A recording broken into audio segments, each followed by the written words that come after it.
OpenAI just dropped GPT-5.4 with a 1 million token context window.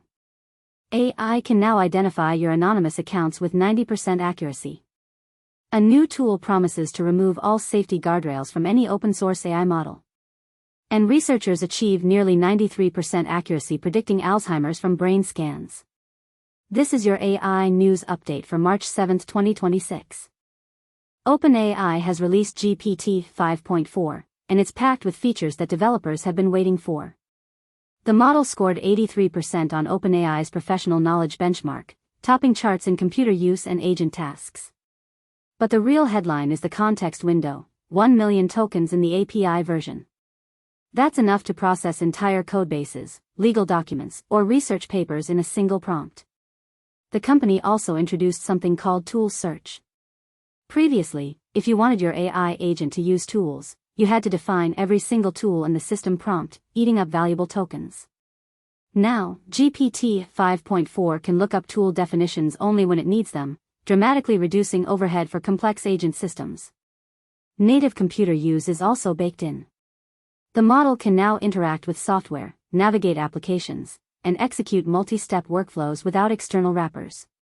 OpenAI claims the model is 33% less likely to make factual errors compared to GPT-5.2, and responses are 18% less likely to contain mistakes overall.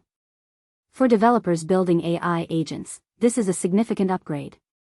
The combination of massive context, efficient tool handling, and native computer control makes GPT-5.4 the most capable foundation for autonomous AI systems yet. Pricing details aren't fully public, but OpenAI says it's more efficient per token than its predecessor. Think your burner account is safe? Think again. Researchers have demonstrated that large language models can identify pseudonymous users across social media platforms with alarming accuracy. The study achieved 68% recall and up to 90% precision in linking anonymous accounts to real identities. Here's how it works. The researchers collected posts from Hacker News and LinkedIn profiles, stripped all identifying information, and fed them through an AI model. The AI analyzed writing patterns, word choices, topic preferences, and subtle linguistic fingerprints to match anonymous posts to real people. In another test, they split a single user's Reddit history and asked the AI to determine if the posts came from the same person. It could. The implications are enormous. For years, people have assumed pseudonymity provides adequate protection because targeted identification would require extensive manual effort. This research proves that assumption is now dangerously wrong. An AI can automate this process at massive scale, cheaply and quickly. The researchers warn this opens the door to doxing, stalking, and the assembly of detailed marketing profiles. Your carefully maintained separation between your real identity and your anonymous online presence may already be transparent to anyone with access to these tools. Privacy advocates are calling this a fundamental shift in the threat landscape for online anonymity. Researchers at Worcester Polytechnic Institute have developed an AI system that can predict Alzheimer's disease from MRI brain scans with nearly 93% accuracy. The system analyzes volume loss across 95 brain regions and identifies patterns that human doctors might miss. Alzheimer's disease affects nearly 7 million Americans and is notoriously difficult to diagnose early because symptoms often look like normal aging. But the AI found something interesting. The hippocampus, the seahorse-shaped structure responsible for memory and learning, shows distinct volume loss patterns that predict the disease before symptoms become severe. Even more fascinating, the researchers discovered that brain changes differ significantly between men and women. In females, volume loss appeared in the left middle temporal cortex, which handles language and visual perception.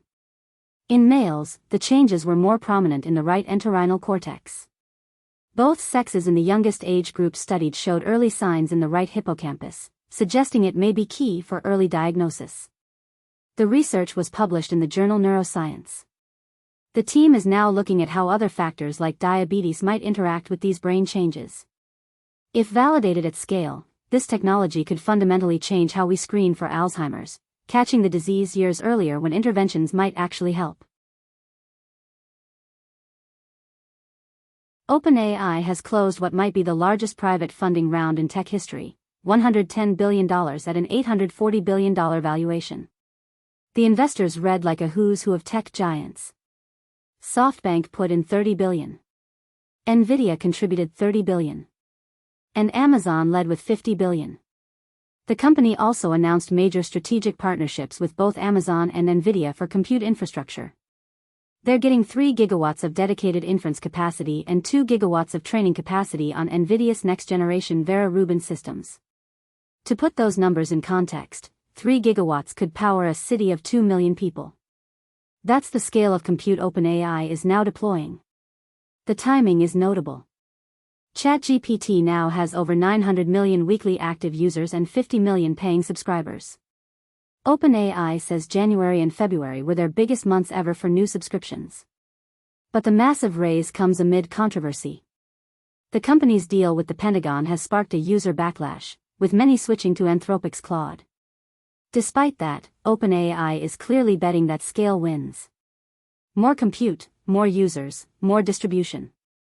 The $840 billion valuation makes OpenAI more valuable on paper than most Fortune 500 companies.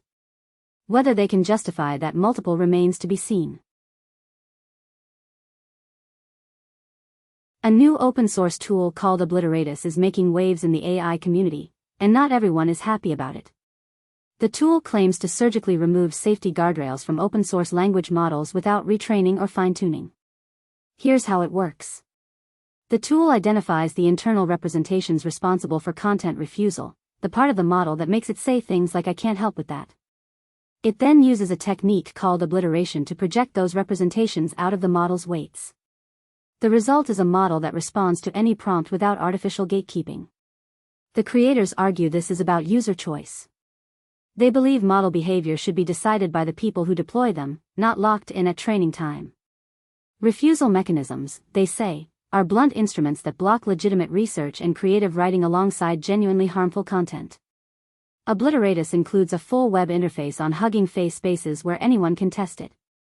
The tool analyzes which layers of the model enforce refusal, how entangled those circuits are with actual capabilities, and whether the model might try to repair its guardrails after modification. The developers claim their method preserves the model's language abilities while only removing the refusal behavior. But critics worry this democratizes the creation of uncensored AI models. The safety versus capability debate just got a new chapter. That's your AI news for today. GPT-5.4 pushing the boundaries of what's possible, privacy concerns reaching new heights, medical AI showing real promise, massive capital flowing into the space, and the ongoing tension between AI safety and capability. If you found this useful, subscribe for daily updates on the rapidly evolving world of artificial intelligence. I'm Shrimpy, and I'll see you tomorrow.